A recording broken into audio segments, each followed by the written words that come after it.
మరి ఏదో మేము తీసుకొచ్చిన నిధులతో మరి ఈరోజు శంకుస్థాపనలు చేసుకుంటూ శిలాఫలకాలు వేసుకుంటూ టెంకాయలు కొట్టుకుంటూ మరి దాన్ని ఏదో బిల్డప్లు మేమే తీసుకొచ్చామని చెప్పి జీవోలు డేట్లు మార్చి మేమే తీసుకొచ్చాము ఈ నిధులు అని చెప్పి చెప్పుకోవడం సమంజసం కాదు.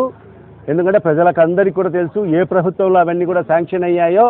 ఇప్పుడు ఈరోజు చెప్తున్నాను మన బుగ్గవంకకు సంబంధించి ఏం చెప్పారు మీరందరూ కూడా సాక్షులే. 6 నెలల్లో ఆ బ్రిడ్జిలు పూర్తి చేస్తానని చెప్పి మాట ఇవ్వడం జరిగింది. ఇప్పుడు ఎన్ని నెలలు అయింది? 24 నెలలు అయింది. ఎంతవరకు పనులు జరిగాయి చూడండి మీరు. కేవలం ఎక్కడైతే డబ్బులు వస్తాయో అవి మాత్రమే ముందుకెళ్ళే పరిస్థితి ఉంది తప్ప ప్రజా సమస్యలు పరిష్కారం చేయడము మరి ఈ నగరం అభివృద్ధి వైపుకు ముందుకు తీసుకెళ్ళాలి అనే ఆలోచన ఏ కోశాన కూడా మరి ఈరోజు వాళ్ళిద్దరికీ ఎవరికి లేదు. ఖచ్చితంగా ప్రజలందరూ కూడా గమనిస్తున్నారు. మరి రేపు ఏదైతే స్థానిక సంస్థలకు సంబంధించిన ఎలక్షన్స్లో ఖచ్చితంగా ప్రజలు బుద్ధి చెప్పే రోజులు దగ్గరలోనే ఉన్నాయి. ఈరోజు మేము అదే చెప్తున్నాం. ఎట్లా చేశారంటే డివిజన్లు డీలిమిటేషన్ నిజంగా ఇష్టం వచ్చినట్టు వాళ్ళకి ఇష్టం వచ్చినట్టు డివిజన్లు డీలిమిటేషన్ చేశారు. అంటే ఎక్కడైనా ఒక పరిధి ఉంటే పరిధి తగ్గిస్తారా పరిధి పెంచుతారా? ఈరోజు ఎలా అయిపోయిందంటే గతంలో పాత మున్సిపాలిటీ ఉన్నప్పుడు కౌన్సిలర్లు ఉన్నారు. మరి ఆ కౌన్సిలర్ల కన్నా హీనంగా మరి ఈరోజు మున్సిపల్ కార్పొరేషన్లో డీలిమిటేషన్ జరిగిన పరిస్థితి. అందుకే ఈరోజు కోర్టు స్టే ఇవ్వడం జరిగింది.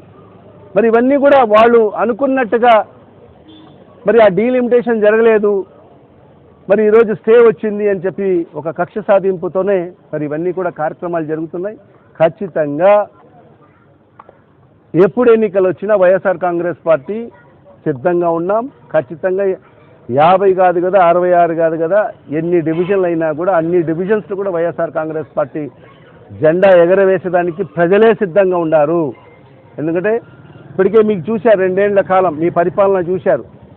ఈరోజు రెడ్ బుక్ పరిపాలన అయితే ఏమి, మరి ఏ రకంగా ప్రజలను హింసిస్తున్నారు, మరి ఏమి సంక్షేమ పథకాలు అందించుకోకుండా ఎన్నికల ముందైతే ఊదరగొట్టారు మీ అధినాయకుడు కానీ అందరూ కూడా మేము వస్తే అది ఇస్తాం ఇది ఇస్తాం అది ఇస్తామని చెప్పి మరి ఈరోజు 24 నెలల తర్వాత కూడా చూస్తే ఏమీ సంక్షేమ పథకాలు ఈరోజు ప్రజలకు అందకోకుండా ఈరోజు ఏమంటున్నారు చేతులు దులుపుకొని రాష్ట్ర ఖజానాలో డబ్బులు లేవు అంటున్నాడు.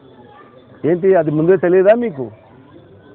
జగన్మోహన్ రెడ్డి గారు ఆయన 5 ఏళ్ల పరిపాలన ఏ విధంగా జరిగింది?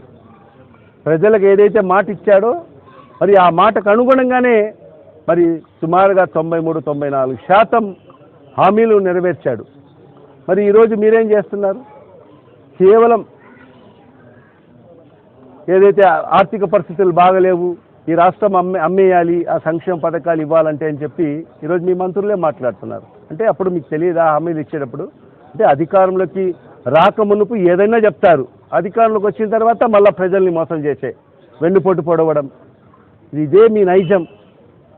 అధినాయకుడు ఏ రకంగా ఉన్నాడో వాళ్ళ కింది స్థాయి నాయకులు కూడా మరి అదే రకంగా ప్రజల్ని మోసం చేయడం వెన్నుపోటు పొడవడం ఇదే రీతిలో ఖచ్చితంగా ప్రజలు ఎదురు చూస్తున్నారు సందర్భం కోసం. ఆ సందర్భం ఎప్పుడు వస్తుందంటే ఓటు అనే ఆయుధం ఎప్పుడైతే వాళ్ళ చేతికి అందుతుందో మరి అప్పుడు వీళ్లకు దిమ్మ తిరిగేటట్టుగా దానికి సమాధానం ఇచ్చే పరిస్థితి ఉంటుంది. మరి ఇవాళ ఒకటే ఖచ్చితంగా మేము ప్రజల పక్షాన ఉంటాం. ఖచ్చితంగా ప్రజలకు మీరు ఇచ్చిన హామీలన్నీ కూడా నెరవేర్చండి. మరి ఇవాళ ఇక్కడ ఉండే శాసనసభ్యురాలకు కూడా మేము డిమాండ్ చేస్తున్నాం, మీరు ఏదైతే పర్సనల్ అజెండా కడప నగరాభివృద్ధి కోసం ఇచ్చారో మరి ఆ ఎజెండా పూర్తి చేయండి అని చెప్పి కూడా ఈ సందర్భంగా డిమాండ్ చేస్తున్నాం.